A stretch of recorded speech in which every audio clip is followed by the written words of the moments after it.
Good evening. Welcome to ATV. I'm Leyna Cotran, your host for this evening. With me tonight is Eliane Selwan.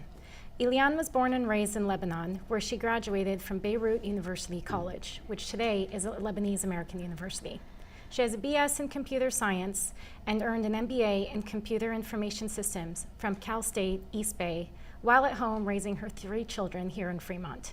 She immigrated to the Bay Area in 1991 to join her husband, Pierre. Currently, Eliane is a state of California licensed realtor and a productivity coach with Keller Williams Benchmark Properties in Fremont. Eliane is fluent in French, Arabic, and German. She is also involved in her local board, Bay East Association of Realtors, and serves on the professional standards and MLS committees. Welcome to the show, Eliane. Thank you for having me. It's a pleasure to be here. Well, let's get started. I wanted to ask about your childhood, growing up in Lebanon, what that was like. So please tell us all about that. Sure.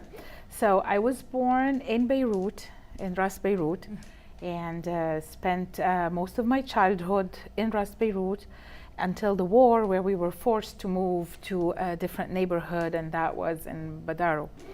And so I have 2 brothers older than me, and they both immigrated to Thailand in 1976, 77, Wow. when things were getting a little too rough for the boys to be there. And so we had relatives there. My mom decided to send the boys to Thailand, and I stayed in Beirut with my mom, and I was a student at the German School of Beirut. My mom decided that since she was at the German school, she grew up and was educated by the German sisters in Egypt, would be a good thing for me as well. And so I attended the German school. I earned my German high school diploma. Wow.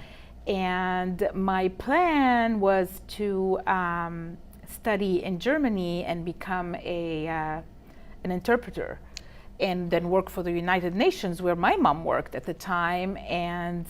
But with the war and the airport closures, my paperwork did not arrive on time to the university in Heidelberg. This is where I wanted to go. And so I did not want to waste a year, so I joined Beirut University College at the time, which is LAU today. And I signed up for the Bachelor's of Science in Computer Science. I loved it, continued with that degree, and then and graduated in 1987. Wow. Then worked there. As soon as I graduated, I worked for a company called Unifert SAL, and as a COBOL programmer. Oh, wow. Until I got married and came to the United States. Wow.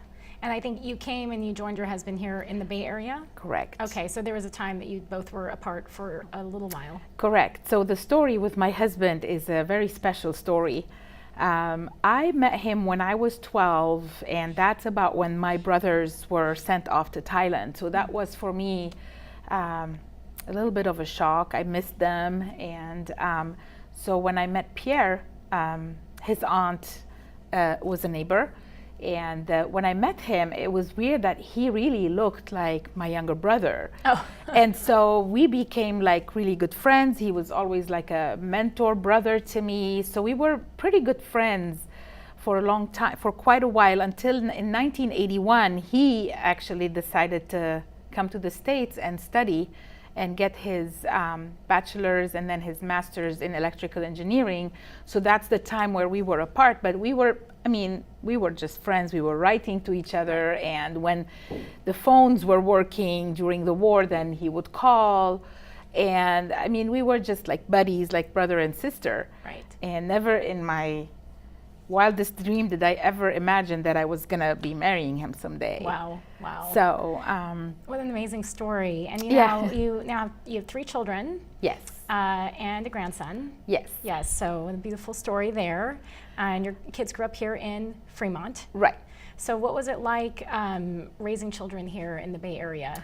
So- with your culture coming from Lebanon. You know what? It was. I tried. I had the luxury of being able to stay home and Yeah. be a stay-at-home mom for 15 years, and raise them. And I really, really strive to keep our roots alive here, even though it was a little bit difficult because in Fremont at the time, I didn't know too many Lebanese families, but I did not want the kids to lose their roots and not know them. So I really tried to give them the best of both worlds. So at home, I cooked almost just Lebanese food. Right. And got them used to that. I taught them a little bit about the culture. Then we used to travel every summer when they were younger, and it was a little easier at the time. I used to go to Lebanon with them for the summer to visit my parents and the rest of my husband's family. And so they always got so spoiled there. So they always came back with these great memories. So I've taught them to embrace our culture, but at the same time to also embrace the American culture and get the best of both worlds. And right, and all three of them are successful today. Yes, thank God, yeah. But what's funny is also they loved introducing their culture to their friends. Right. I remember when we once celebrated I think it was Mark's 15th or 16th birthday. He wanted to have a debke in our backyard, and there was all his friends from the high school, and they all danced debke. He taught them, and because he learned that from our church here in Millbrae. So he joined for a couple of years. He was part of the youth group there, and so that was really funny. And as a teenager, sometimes how they rebel and they want to be. They want to belong here, but it was not the case with my kids. That's good. And then for you, moving here, was it a culture shock? What was it like coming from Lebanon, coming to the Bay Area? Well, it wasn't really a culture shock, but there was definitely a lot to adapt to. The war was pretty hard on me. We lived in an area, Badar was like the green line, and so it was hard. It was hard growing up, even though my home life was just probably one of the best. Right. And my parents were amazing and showered me with a lot of love and made sure we were all safe. But you get traumatized. So, so it was definitely coming here was kind of a relief to get out, and especially that I had already Mark by the time I got here, while waiting for the visa, for the green card.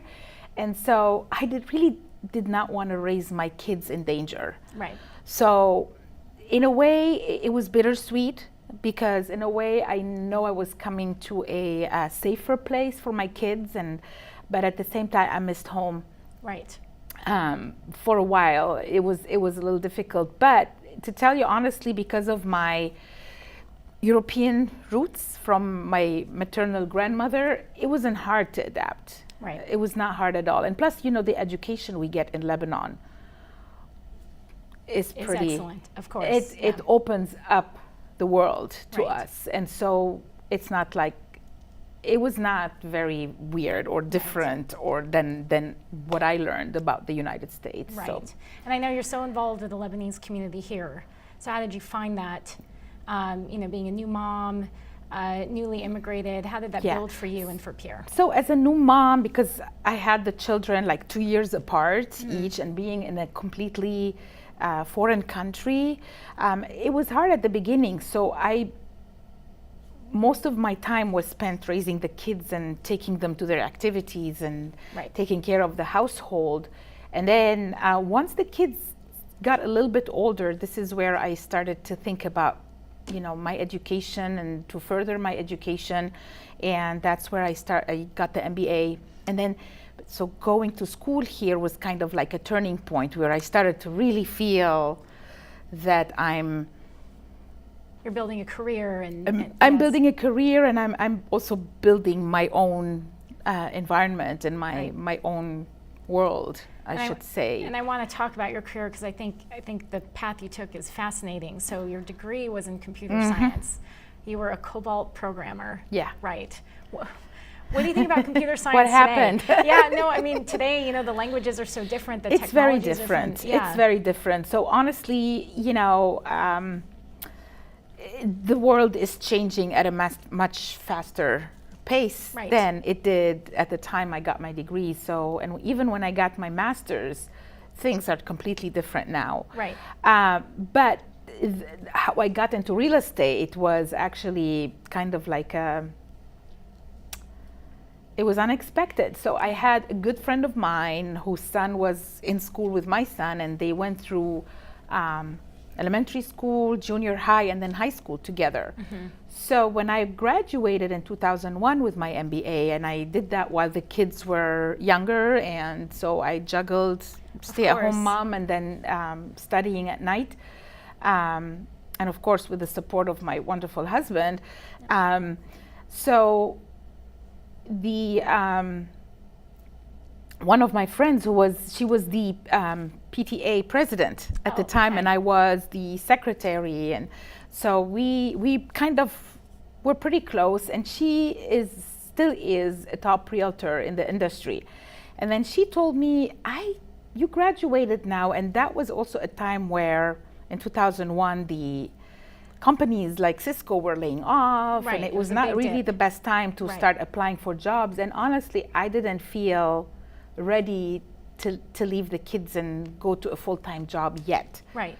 So because they were, the older ones were at the critical teenage years, you know, and even though they were wonderful children, but you know, a mom's heart. So, so my friend said, you know what, why don't you can still work from home and help me with my transactions and be my transaction coordinator. Okay. So I said, sure, you know, give me something to do while the kids are at school. Yes. You know, and I tried it, and I just fell in love with real estate because I realized, you know, she taught me everything about it, and I realized that there's no transaction the same as the previous one. Right. Everybody's different, and then with my languages and my multicultural background, because when my mom worked for the UN when I was a little girl, she used to in the summers take me to work with her, so I was always exposed with all these different cultures, and I just love learning about them. Right. Right.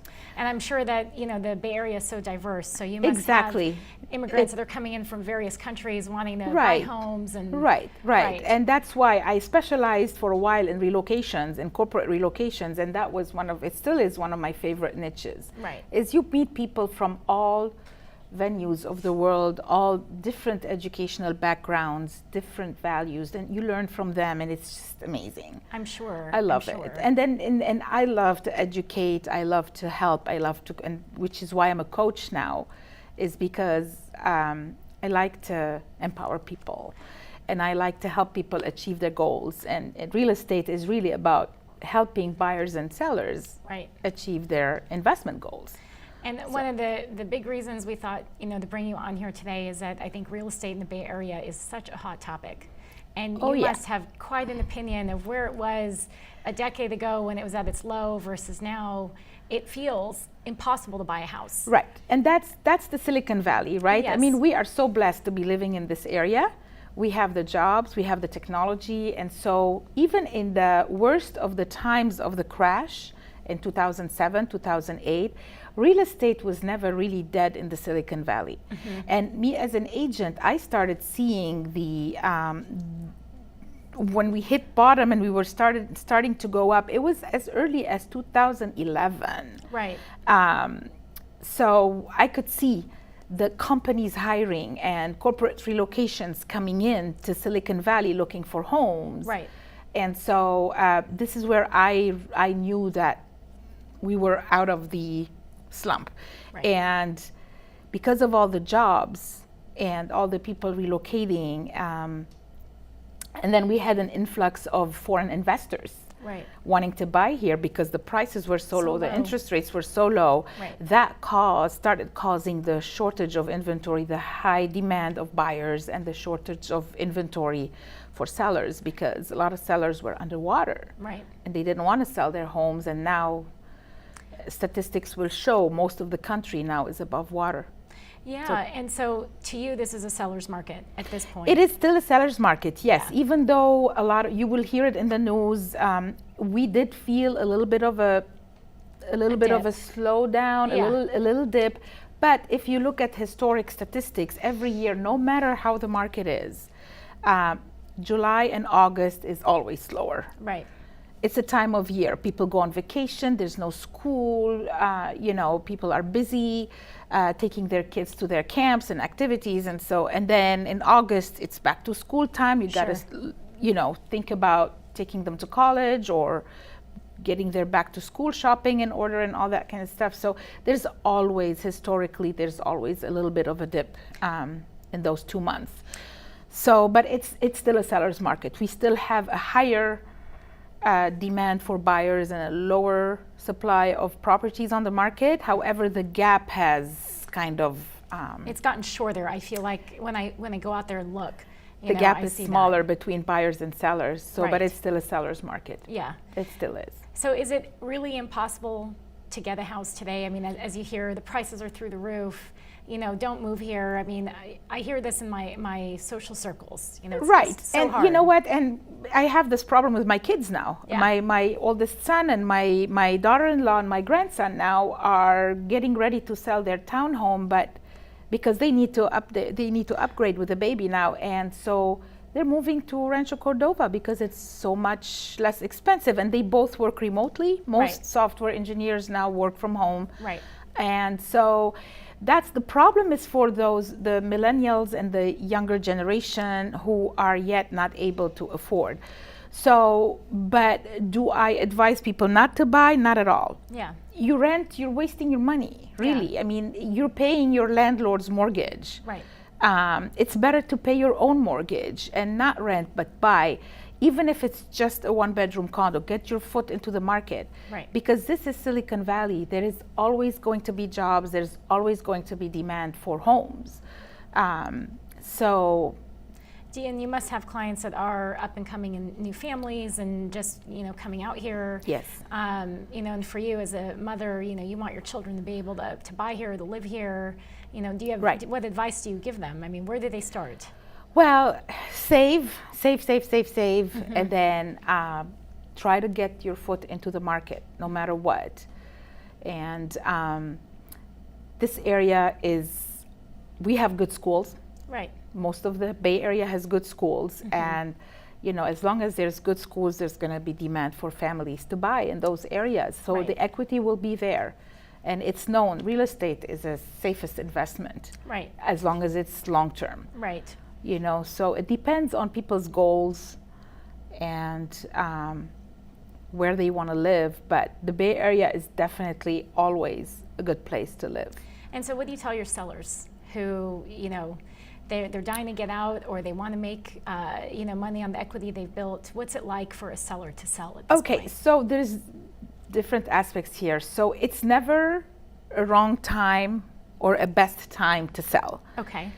You have to sell your house because you have your reasons, right? Right. Nobody sells just to sell because they feel like it. So they're either relocating for a job, they're either retiring and want to downsize. Sure. They want to live closer to their kids. So there's always a reason to sell. So there's never really, the best time to sell for a seller is when they need to sell. Right.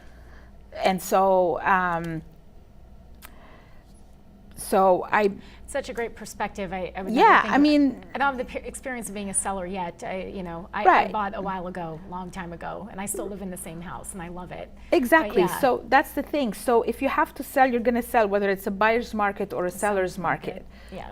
And in any case, it's always the buyer who decides the market value, because market value is defined by how much a buyer wants to pay that a seller would accept. Right. And do you find that houses that you have on sale that you're representing, are they coming off the market very quickly? Yes, I just sold a listing in Newark, and I got an offer within 8 days. Wow. So it's still, it's still out there. The market's still hot. Right. So I wanted to talk about, what advice you would give to someone who's new as a realtor. What is it like to start? I can imagine it wasn't an easy path. That's what I do now. I coach all the new agents. So the best way to start is just, first of all, you gotta have your big why. Why are you going into real estate? Right. there has to be, you have to look at your big why, because this is what's going to keep you going. It is by no means an easy career. It is not about writing contracts, showing homes, and then getting a check. Yeah. There's a lot of expenses involved. You have board dues, you have errors and omissions insurance, you have classes. You've got to stay educated and on top of the market every single day.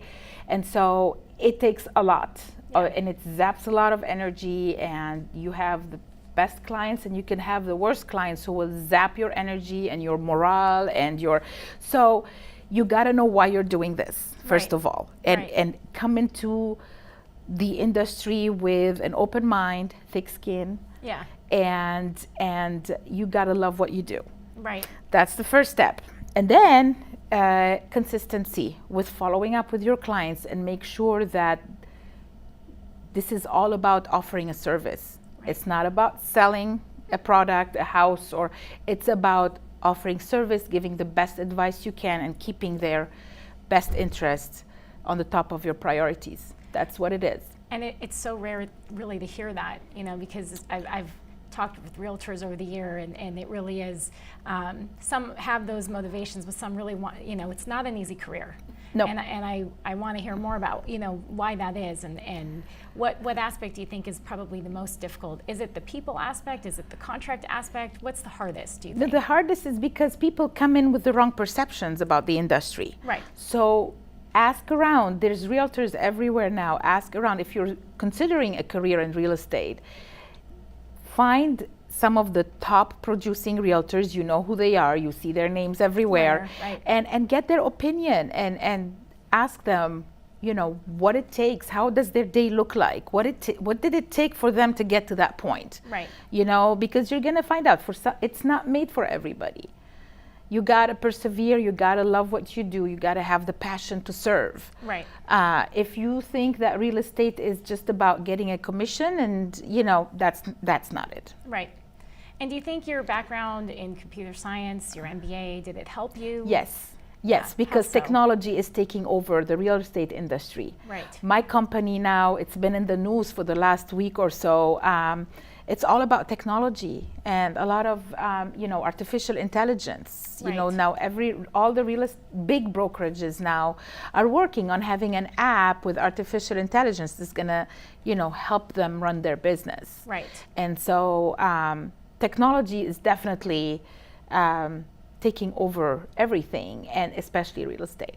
And I feel like clients come in with some education already. They've looked at the houses before they meet you, right? So they have a list of what they want to see. Yes, the internet allows them to see what's out there, but the internet does not really educate them about what we do as realtors. Right.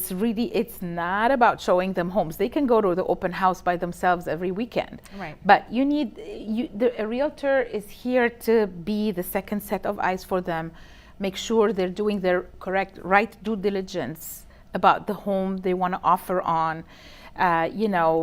Make sure that there's nothing wrong with the foundation that's going to end up costing them so much more. So the realtor really is there as their consultant, their agent, their second set of eyes. And then the realtors can offer, we see all kinds of homes, so we have a different perspective already. They're just seeing these few homes, right. But we know much more than that. We have access to their tax records, the history, the right. Permits. And so what does it mean if you buy a house where the garage is converted without a permit? Is it right. okay? Is it going to have repercussions in the future? All that kind of stuff. The internet doesn't really show you this in a house right. when they're looking at the house. Right. So. And I see the passion you feel about your clients and giving them the right service. Right. I know you're involved with a lot of associations. I rattled a few, but I would love to hear a little bit more about, how you coach and I've watched you a little bit on social media. You're always at some great event and talking with some really interesting people. I would just want to know what they are. Yeah, well, yeah. I'm a people person, actually, so yes. that's, I like to network and I like to learn. Mm-hmm. You'll never know enough in right. real estate. Real estate every day there's something new, right. whether it's legal aspects or the market, or, the market sometimes can change abruptly And the consumer does not feel it as much as the realtor does, because we know what people are asking and we know how fast the properties are selling. Right. And we know how many offers are presented at each property. So we know these things, and it doesn't show up every day like in the news. It's after a certain trend, then you start reading about it. So, that's important. Do you have any thoughts on what's going on in terms of bank rates and sort of the new laws that are taking effect with home loans? Well, nobody knows really. I mean, you can forecast, and we listen to our economists every day. They forecast, but it's no crystal ball. Right. You don't know what could happen in the meantime, some new decisions, some political issues or whatever that could change everything. Right. So right now the perception is that the rates are going to go up, but not that much. Right. And we're still at historical rates. I mean, we're still at historical low rates. I remember when I got here in '91 and we bought our first house, the rates were at 14%. Which is unheard of. Right. I mean, 14%, 12%. And then I remember when we refinanced, it was down to 8%, and we were all jumping up with joy. Right. And so now we're it's still less than 5, I know. And we're at one still point under the market 5, it was even at like 2.75. I remember right, that. Yeah. Right. So we're about to wrap up, but I wanted to close with a question for you. Advice that you may have for someone immigrating to the Bay Area, they want to buy a new place. Yes. What would you tell them if they're new from their home country coming here for the first time in relocating? Okay, so well, it depends. If they have family here, they want to, of course, try to be closer to their family. But you mean like, should they buy? Should they rent? Is that what's from a real estate point of view? Well, I would say take your time to figure out where you want to live. Yeah. Where does it feel like home to you? Yeah. You have to go visit yourself. I can't, for example, tell a person Los Gatos is the best place for you, or Fremont's the best place, because they have to feel it. They have to feel what's home for them, and then I'm here to facilitate and make their transition, as easy and as painless as I can. Of course. Eliane, thank you so much for joining us this evening. It was my pleasure. Thank hopefully you. On the screen you will see a way to contact you, for any needs. I'm Leyna Cotran. Thank you for staying with us this evening. Good night.